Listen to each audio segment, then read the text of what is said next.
Hi friends, मैं doctor Vinod Sharma from सेहत की कुंजी। फ्रेंड्स, आज इस वीडियो में मैं एक ऐसी बीमारी के बारे में डिस्कस करूंगा जिससे काफ़ी लोग परेशान हैं। हमारे इंडिया में ही अकेले देखा जाए तो 20 में से एक आदमी को ये परेशानी मिलती है। इस बीमारी में शर्म के कारण वो किसी दूसरे को बता भी नहीं पाते, जिसके कारण ये बीमारी बहुत ज़्यादा आगे बढ़ जाती है। और जब आगे बढ़ जाती है तो वो डॉक्टर के पास जाते हैं और डॉक्टर उनका लाखों रुपए खर्च करा देते हैं, लेकिन फिर भी ये बीमारी जड़ से ठीक नहीं हो पाती, बार बार हो जाती है।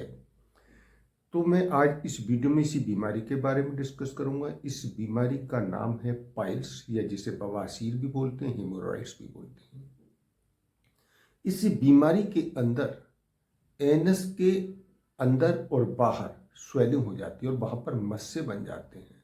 और ये मस्से इतने ज़्यादा कई बार बन कर के और इनमें इतनी स्वेलिंग आ जाती है और इतने ज़्यादा बढ़ जाते हैं कि कई बार उनसे ब्लड तक आने लगता है।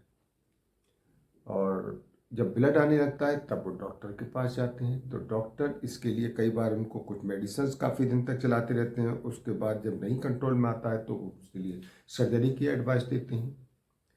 तो यहाँ मैं आज इस वीडियो में यही सब कुछ डिस्कस करूँगा कि अगर किसी को पाइल्स यानी बवासीर की अगर बीमारी हो जाती है तो उसके लिए बहुत पुरानी एक पद्धति है जिसे हम क्षार सूत्र चिकित्सा कहते हैं, उसके बारे में डिस्कस करूँगा।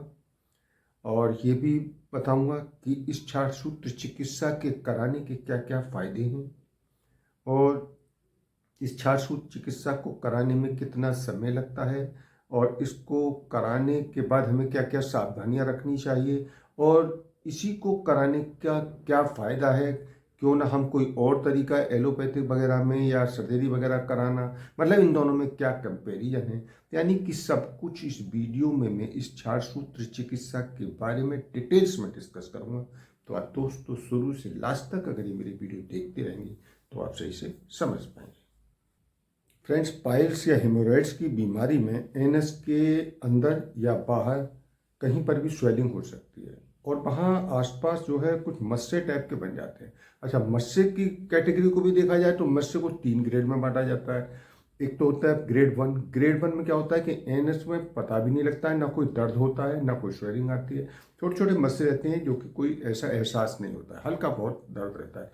जो ग्रेड 2, उसमें क्या है कि एनस वो मस्से थोड़े बड़े हो जाते हैं और वो मस्से कई बार बाहर आ जाते हैं जब हम लैट्रिन वगैरह में प्रेशर लगाते हैं तो, और अपने आप ही फिर अंदर चले जाते हैं। और जो ग्रेड 3 होता है इसमें मस्से का साइज बड़ा हो जाता है और लैट्रिन का प्रेशर लगाने पर ये मस्से बाहर आ जाते हैं और फिर ये अपने आप ही अंदर नहीं जाते हैं। फिर इसको उंगली से प्रेशर करके हमें अंदर करना पड़ता है, और कई बार इन मस्सों से ब्लड भी आने लगता है। तो इस तरह से हमने 3 कैटेगरी में इसको डिवाइड किया। अब बात करते हैं इसके इलाज के लिए। देखिए, इसके ट्रीटमेंट कराने के लिए हम जब डॉक्टर के पास जाते हैं तो सिट्स बात बताते हैं, सिट्स बात कीजिए। इसके अलावा कुछ ऑइंटमेंट या कुछ क्रीम वगैरह देते हैं, या कुछ ऐसे एनेस्थीसिया वाले ऑइंटमेंट आते हैं उनको देते हैं। तो इस तरह से करने पर टेम्परेरी आराम मिल जाता है, लेकिन ये परमानेंट आराम नहीं मिलता है। अगर इससे आराम नहीं मिलता परमानेंट तो फिर वो सर्जरी की एडवाइस देते हैं। तो सर्जरी के बाद भी बहुत महंगा सर्जरी का खर्चा आता है, लेकिन उसके बाद भी दोबारा होने के चांसेस रहते हैं। तो अब इसके लिए जो मैं मेथड बता रहा हूँ वो क्षार सूत्र चिकित्सा है। क्षार सूत्र चिकित्सा क्या है? ये एक धागा होता है, सर्जिकल धागा होता है, जिस पर हम 21 यानी 21 कुछ हर्बल मेडिसिन होती हैं उनकी कोटिंग करते हैं। जैसे कि स्नूही क्षार की, जैसे कि थुअर दूध बोलते हैं, इसकी 11 कोटिंग की जाती है। इसके अलावा अपामार्ग होता है, एक अपामार्ग क्षार जिसे चिरचटा होता है उसके बनाया जाता है, तो उसकी 7 लेप की जाती है। उसके अलावा एक हरिद्रा चूर्ण यानी जिसे हल्दी बोलते हैं, इसकी 3 लेप की जाती है। तो इस तरह से टोटल 21 लेप किए जाते हैं, और इस पूरे 21 कोटिंग को करने में कम से कम पूरा 1 महीना लग जाता है। तो इस 1 महीने में ये धागा बनकर तैयार होता है, और ऑनलाइन ये आजकल मिल जाता है। अब बात करते हैं कि इसमें जो ये कोटिंग की हमने स्नूही क्षार, अपामार क्षार और हृदय चूर्ण की, तो इनका क्या क्या फायदा है। देखिए, स्नूही जो क्षार है और अपामार क्षार, ये जो मस्से हो रहे हैं उनको कटिंग करने में हेल्प करेगा। इसके अलावा इनको इन्फेक्शन से बचाने में हेल्प करता है। इसके अलावा जो हरिद्रा है वो कटे हुए घाव को भरने में हेल्प करती है। और तो इस तरह से ये जो क्षार सूत्र जो बनाया, तो इस तरह से ये हमारे मत्स्य को काटने में और फिर उसको इन्फेक्शन से बचाने में और साथ ही उसके जख्म को भरने में, तो इस तरह से ये पूरा अच्छा काम करता है। ये 4 सूत्र WHO, AIIMS new Delhi, ICMR, CCRAS और PGI चंडीगढ़, इनमें कई रिसर्च और क्लिनिकल ट्रायल इसकी हो चुकी हैं। इसके अलावा ये सर्टिफाइड है बाई गवर्नमेंट ऑफ इंडिया यानी आयुष के द्वारा।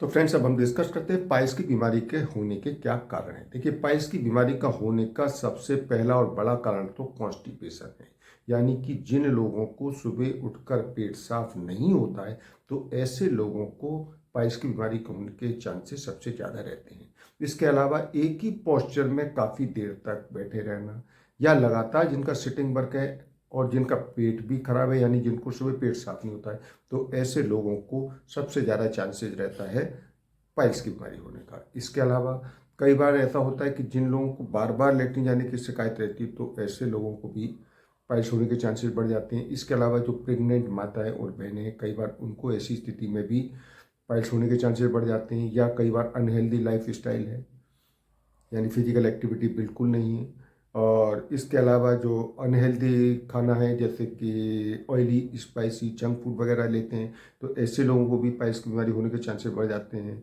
या कई बार हेरिडिटी कारण भी होता है, और कई बार एज फैक्टर भी पाइल्स के होने के कारण बन जाते हैं। तो फ्रेंड्स, अब हम डिस्कस करते हैं ये 4 सूत्र चिकित्सा कराने के बाद जब तक ये ठीक ना हो जाए तब तक हमें क्या परहेज करने चाहिए। देखिए, सबसे पहला तो परहेज यही है कि हमें डाइट अपनी ठीक रखनी है, हल्का खाना खाना है, बिना तला हुआ खाना खाना है, कम मिर्च मसाले वाले खाने खाने हैं, तो इस तरह की चीज़ें हमें खाने में लेनी है। इसके अलावा मैदा वाली जितनी भी बनी हुई चीज़ें वो सब अवॉइड करनी है। इसके अलावा कॉन्स्टिपेशन से बचना है, और लेटरिन जाने के समय ज़्यादा जोर या ताकत नहीं लगानी है। इसके अलावा सलाद लीजिए, हरी सब्जी लीजिए, फ्रूट जूस वगैरह ये ज़्यादा से ज़्यादा लें, और एक ही पोस्चर में ज़्यादा देर तक ना बैठें। तो फ्रेंड्स, अब बात आती है कि 4 सूत्र कहाँ मिलेगा। देखिए, 4 सूत्र को आप ऑनलाइन घर बैठे मंगा सकते हैं। तो इसको ऑनलाइन मंगाने के लिए अपनी यूट्यूब चैनल सेहत की कुंजी के डिस्क्रिप्शन में मैं इसका लिंक दे दूंगा। उस लिंक को क्लिक करके आप ऑनलाइन घर बैठे मंगा सकते हैं। तो फ्रेंड्स, अभी मेरी वीडियो यहीं एंड होती है, और मेरी वीडियो से रिलेटेड आपको कोई भी क्वेश्चन पूछना है तो कमेंट बॉक्स में जाकर पूछ सकते हैं। और आपको मेरी वीडियो पसंद आई है तो इस मेरी वीडियो को लाइक करो, ज़्यादा से ज़्यादा लोगों को शेयर करें, जिससे ज़्यादा से ज़्यादा लोग भी पाइल्स की बीमारी को 4 सूत्र के द्वारा ठीक करने के बारे में जान सकें। और फर्स्ट टाइम अगर आप मेरे इस चैनल पर आए तो मेरे चैनल को सब्सक्राइब करें, और जो बेल आइकन दिखाई दे रहा है इस बेल आइकन को क्लिक करें, जिससे मेरी आने वाली हर नई वीडियो का नोटिफिकेशन सबसे पहले आपको मिलता रहे। तो ठीक है दोस्तों, मिलते हैं नेक्स्ट वीडियो में, तब तक ओके बाय।